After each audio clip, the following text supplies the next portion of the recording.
Once in a while I dream.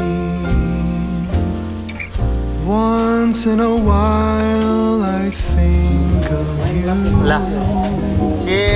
I reminisce on days gone by when you and I were new.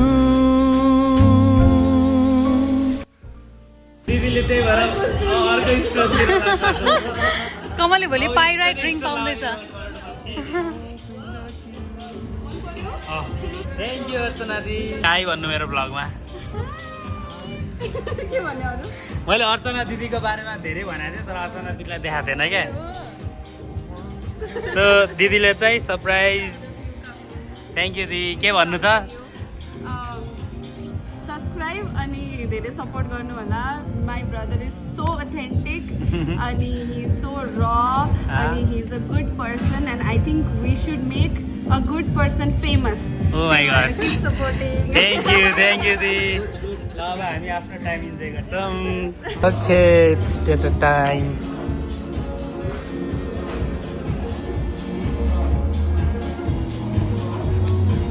ए यो melt भएको यति हो म त के आगो सागो बल्छ कि धुवा सुवा आउँछ कि भनेको त माथिदेखि मात्रै भयो ए ल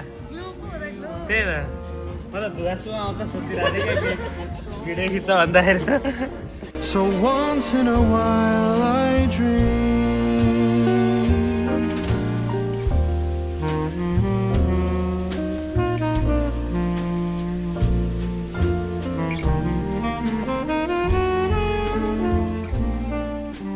good morning everyone welcome to another daily vlog अनि तपाईँहरूले हिजोको भ्लग देखिसक्नु भएको होला सानो अगाडि क्लिप देख्नु भएको होला हिजो चाहिँ अर्चना दिदीले मलाई सरप्राइज दिनुभएको थियो अनि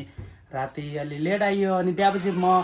घर आएर सुतेँ अनि अहिले चाहिँ हामी गर्दैछौँ बिहान उठेर यो के भन्छ भन्दा दिदी पाइराइट रिङ सो मलाई चाहिँ दिदीहरूले पाइराइट रिङ गिफ्ट गर्नुभएको छ अनि यो पाइराइट रिङ लाउनुभन्दा अगाडि चाहिँ एउटा रिचुअल हुँदो रहेछ गर्नुपर्ने अनि हामी चाहिँ त्यो गर्दैछौँ अब क्लिन्स गर्नुपर्छ त्यसपछि एक्टिभेट गर्नुपर्छ क्लिन्स गरेर एक्टिभेट अनि मलाई मात्रै नभएर मम्मीलाई पनि छ अनि This is for this is for me and this is for me. सब तीनजनाकै डिफ्रेन्ट सेपमा छ है अनि थ्याङ्क यू सो मच खै हेरौँ त आउनु त मम्मी तपाईँको देखाउनु त मेरो त सबभन्दा नराम्रो प्याकेजिङ मेरो थियो होइन यो Wow. प्लास्टिकमा दिस इज इन हार्ट सेप दामी छ त यो त अनि यसको खासियत के हो भन्दाखेरि चाहिँ यो मम्मीको चाहिँ यस्तो छ राउन्डमा मम्मीको ओभल सेपमा हो कमलको हेक्सागोनल अनि मेरो धन्यवाद मेरी छोरी अनि यसको के छ खासियत भन्दा चाहिँ यो अब हामीले जस्तै यो रिचुअल गर्दाखेरि धन्यवाद मेरी छोरी यो रिचुअल गर्दाखेरि हामीले जस्तै होइन प्रेजेन्टमा आफूसँग सबै भएको फर्स्ट यो जस भएको छ भनेर गर्दाखेरि चाहिँ अनि राम्रो हुन्छ अरे अनि अर्को कुरा यो चाहिँ मलाई अर्चना दिदीले दिनुभएको थियो अनि यो दिएदेखि राम्रो भइरहेको थियो त्यही भएर चाहिँ यसमा बिलिभ गरेको मैले सो यसको नै राम्रो हुन्छ भन्नुभयो दिदीले त्यही भएर गिफ्ट गर्नु भनेको यो चाहिँ सुरुमा यसको काम चाहिँ होइन abundance of wealth confidence and shield from negative energy हो सुरुमा हामीले क्लिन्स किन गर्छौँ भन्दाखेरि यो कतिको हातमा परेर के हुन्छ नि त त्यो सबै क्लिन्स हुनलाई के this is only for me भन्नलाई चाहिँ यो गरिन्छ त्यसपछि हामीले एकदम पोजिटिभ थटमा प्रेजेन्टको कुरा सोचेर मसँग राम्रो भइरहेको छ यस्तो सब एकदम सोचेर हामीले वेयर गर्नुपर्छ त्यसलाई भन्छ एक्टिभेट गर्नु अनि आज चाहिँ लास्ट डे इन नेपाल हो साथीहरू त्यही भएर अलिकति बिजी नै छु दिनभरि के गर्छु तपाईँहरूलाई म देखाउँदै जान्छु अनि अहिलेको दिनको सुरुवातमा चाहिँ हामी पोजिटिभ यो यस्तो के हो यो पैसा सैसा आउने कुराहरू लाएर स्टार्ट गर्दैछौँ अब के गर्ने अब यसको धुवामा हामीले एक्टिभेट गर्नुपर्छ यस्तो देखाएर देखाएर मेरो खै यहाँ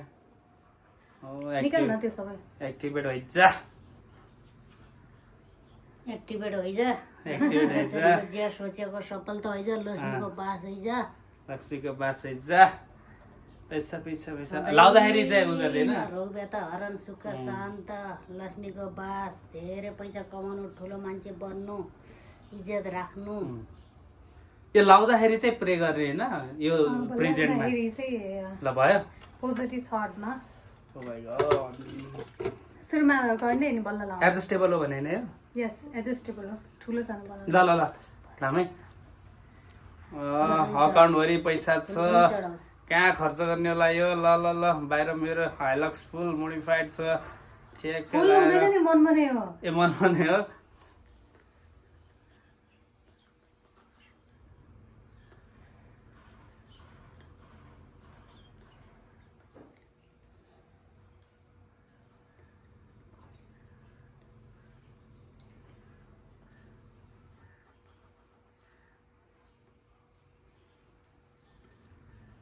ल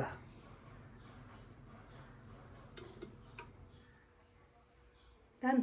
खै त रेडी 1 2 3 गरेर लाम भनेको छन् सँगै पर्दैन लाई त हामीले लायो यता साइड यहाँ ठुलो ओए ठुलो सानो बनाउन मिल्छ कि यहाँ अड्नुपर्छ सानो ठुलो एडजस्टेबल म त यो रिङमा लाम भनेको यहाँ त बुढीको लागि छोडिदिएको कुन चाहिँ मिडल फिङ्गरमा ला न मिडल फिङ्गरमा त के लाउनु लाउनु र ए मैले चाहिँ मेरो किनभने अलरेडी यो र यो चाहिँ म जहिले लगाइरहेको छु नि त धेरै पहिलाबाट त्यही भएर योमा लगाएको कस्तो देखियो नेचुरल पाइराइट स्टोनको पञ्चधातुमा बनेको रिङ होला पाख्न नि मेरो हटेनै गएको छ र अलि म खुल्लो गर धेरै टाइट नगर हात दुख्छ नहरिने ठिक्क बना न ट्याक्क टाइट ल ए यो चाहिँ मम्मीले दिनुभएको थियो जमानामा यो पनि स्टोन हो यो अर्चना दिदीले दिनुभएको यो मम्मीले दिनुभएको यो पनि यो चाहिँ दिदीले दिनुभएको ल अब हुन्छ राम्रो सफलता सानो टिका लगाइदिउँ है मेरो मम्मीले त मिल्दैन क्या हो, कम यत्र सफलता मम्मी होस् लाउनु भएको छ। सधैँ सुख शान्त होस् ल यति भन्दै अहिलेको ब्लग स्टार्ट आजको ब्लग स्टार्ट भइसक्यो अब दिनभरि के हुन्छ तपाईँलाई म मलाई देखाउँदै लगाइदिनु, जान्छु मलाई लगाइदिनु। सानो यहाँ बित्ने तपाईँहरू चाहिँ स्टे कनेक्टेड हुनु तपाईँलाई म फ्लावर देखाउँदै गर्छु है त साथीहरू एक मिनट। के फ्लावर पनि ओइ लपो भन्यो हँ? ए नमस्ते रे म त ए भाग्यमानी लपो रहेछ है यसको टिकामा ल यति भन्दै आजको ब्लग स्टार्ट भइसक्यो तपाईँहरूले आज दिनभरि के हुन्छ म देखाउँदै जान्छु अनि it's last day in Nepal अनि हेरौँ कस्तो जान्छ है त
ठिक छ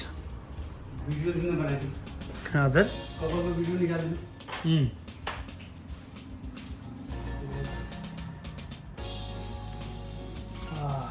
दामी फ्रेस कट भयो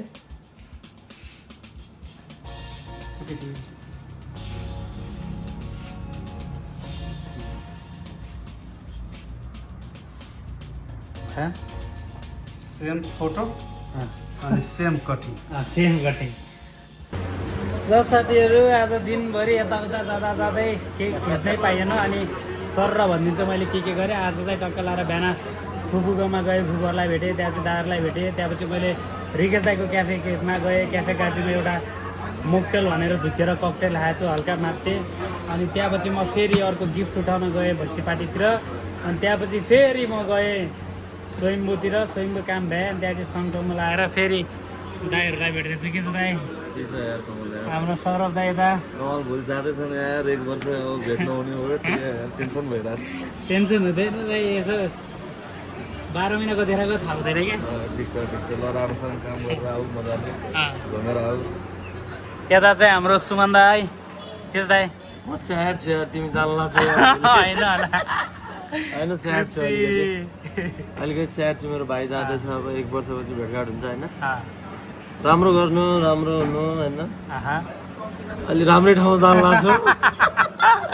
यता हाम्रो देवेन्द्र राई म चाहिँ के भन्छु भन्दाखेरि होइन के अरे म चाहिँ एकदम खुसी छु तिमी जानलाई किनभने चाहिँ तिम्रो जाने ठाउँै राम्रो हो क्या एकदम राम्रो चित्त बुझ्दो ठाउँमा जानला हौ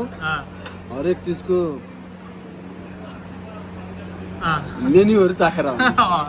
ल यस्तै दाइहरूसँगै भेट भयो अब चाहिँ सर र अब त्यो म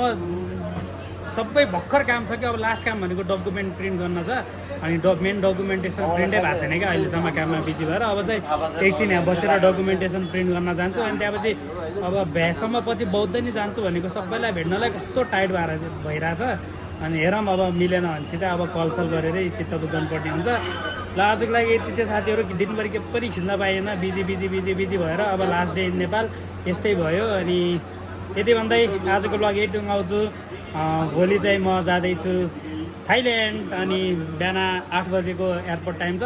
सो अलिक छिटै जान्छु होला अनि भोलि के हुन्छ तपाईँलाई म देखाउँदै जान्छु अनि बेलुका सायद